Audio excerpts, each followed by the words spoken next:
لی ونسلم علی رسولہ الکریم اما بعد۔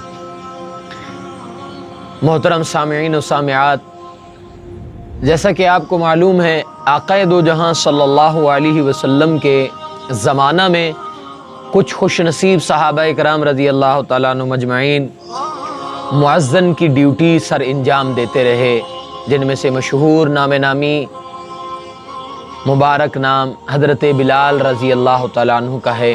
اسی طرح کچھ صحابہ مسجد نبوی میں اذان دیتے تھے اور کچھ صحابہ بیت اللہ میں۔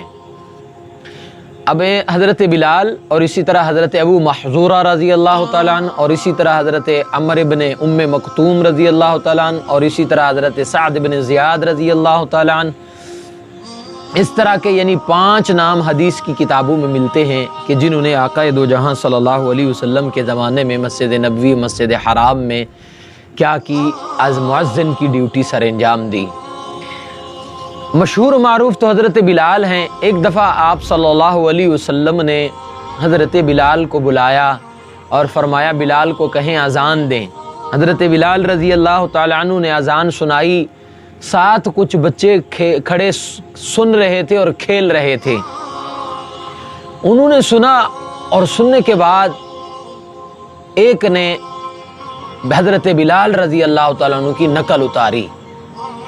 حدیث کی کتابوں میں آتا ہے آپ صلی اللہ علیہ وسلم نے حضرت عمر، حضرت علی، ایک اور صحابی ہیں، ان تینوں میں سے 2 کو کہا کہ ان کو پکڑ کے لائیں۔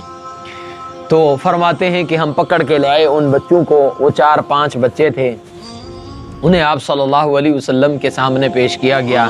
آپ صلی اللہ علیہ وسلم نے فرمایا ہاں بلال کی نقل کون اتار رہا تھا بتائیں ذرا۔ پہلے تو سارے خاموش رہے، پھر آپ صلی اللہ علیہ وسلم نے فرمایا کیا تم لوگوں نے اذان سنی تھی؟ انہوں نے کہا جی۔ تو پھر آپ صلی اللہ علیہ وسلم نے فرمایا ہاں بھئی اب سنانی شروع کرو، پہلے تم سناؤ، دوسرا، تیسرا، یہاں تک کہ حضرت ابو محذورہ رضی اللہ تعالیٰ عنہ کی باری آئی۔ آپ صلی اللہ علیہ وسلم نے فرمایا سناؤ جی اذان۔ سنائی، آپ کو اتنی پیاری لگی، آپ صلی اللہ علیہ وسلم نے دوسرے بچوں کو کہا آپ چلے جائیں، اب مجھے وہ بندہ مل گیا ہے۔ حضرت ابو محذورہ کو فرمایا پھر سناؤ، دوبارہ سنائی، فرمایا پھر بلال کی نقل اتارو۔ تیسری دفعہ پیارے حبیب صلی اللہ علیہ وسلم نے حضرت ابو محذورہ ابھی چھوٹے سے بچے تھے، ان کے سر پہ ہاتھ پھیرا اور فرمایا اللہ اس کو ہدایت نصیب فرما اور اس کے سینے میں اسلام کا، دین کا نور نصیب فرما۔ حضرت ابو محذورہ رضی اللہ تعالیٰ عنہ فرماتے ہیں ابھی میں چھوٹا سا تھا، جب میں نے محمد الرسول اللہ صلی اللہ علیہ وسلم کے منہ سے یہ بات سنی تو میں نے اسی وقت کسی سے مشورہ کیے بغیر زور سے آواز لگا کے کہی اشہد اللہ الہ الا اللہ واشہد ان محمدًا عبدہ ورسولہ، نعرہ لگا کے مسلمان ہو گئے اور آقا دو جہاں صلی اللہ علیہ وسلم کی غلامی میں آ گئے۔ اور یہی وہ حضرت ابو محذورہ تھے۔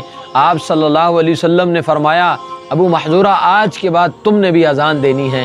فرمایا کہاں پہ اذان دینی ہے؟ فرمایا بلال مسجد نبوی میں اذان دے گا، ابو محذورہ تم بیت اللہ کے گھر میں اذان دو گے۔ قربان جاؤں، اور یہی وہ ابو محذورہ ہیں کہ آپ صلی اللہ علیہ وسلم نے سر مبارک پہ، بالوں پہ ہاتھ پھیرا، ساری زندگی پھر حضرت ابو محذورہ رضی اللہ تعالیٰ عنہ نے بال نہیں کٹوائے کہ ان بالوں پہ محمد الرسول اللہ صلی اللہ علیہ وسلم کا ہاتھ لگا ہے۔ قربان جاؤں، اگر آقا دو جہاں صلی اللہ علیہ وسلم نے صحابہ کو محبت سکھائی تو پھر صحابہ نے وہ محبت کر کے دکھائی کہ محبت کی کس طرح جاتی ہے۔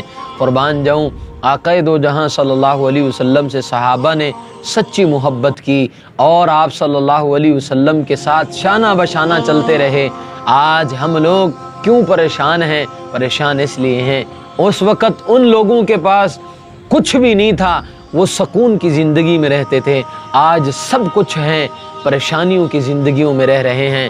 ان لوگوں کے پاس کچھ نہیں تھا، محمد الرسول اللہ کا دامن مضبوطی سے تھا اور دین اسلام ان کی زندگیوں میں تھا، اطاعت اللہ اور اطاعت رسول ان کی زندگیوں میں تھی، پھر کچھ نہ ہونے کے باوجود سکون تھا۔ آج ہماری زندگیوں میں اطاعت اور اللہ کی اطاعت اور رسول اللہ صلی اللہ علیہ وسلم کی اطاعت نہیں ہے، دین اسلام کی روشنی سینوں میں نہیں ہے، جس کی وجہ سے سب کچھ ہونے کے باوجود ہم ناکام اور پریشان ہیں۔ اس لیے محترم بھائیوں، بزرگوں، دوستوں، اپنے آپ کو محمد الرسول اللہ صلی اللہ علیہ وسلم کی غلامی میں لے آؤ۔ اور آج کا یہ لیکچر اور اس کا مضمون اور خلاصہ یہ ہے کہ اپنے بچوں کو خود بڑے چھوٹے سب اذان کی مشق کریں، اذان دیں۔ اذان دینے والوں کے بارے میں میرے نبی صلی اللہ علیہ وسلم نے کیا فرمایا؟ فرمایا کل قیامت کے دن ان کی گردنیں لمبی ہوں گی، لمبی گردنوں سے یہ پہچانے جائیں گے کہ یہ مؤذن ہیں۔ قربان جاؤں۔ اور حدیث پاک میں آتا ہے اذان دینے والے کی اذان کی آواز جہاں جہاں تک جاتی ہے، سمندر کی مچھلیاں، دریاؤں کی مچھلیاں، درختوں کے پتے اور حشرات الارض، ہر چیز اس مؤذن کے لیے دعائے مغفرت کرتی رہتی ہے۔ اللہ مجھے، آپ کو، ہم سب کو دین اسلام کی سمجھ نصیب فرمائے اور سمجھ کر اس پر عمل کرنے کی توفیق عطا فرمائے۔ وما علینا الا البلاغ المبین۔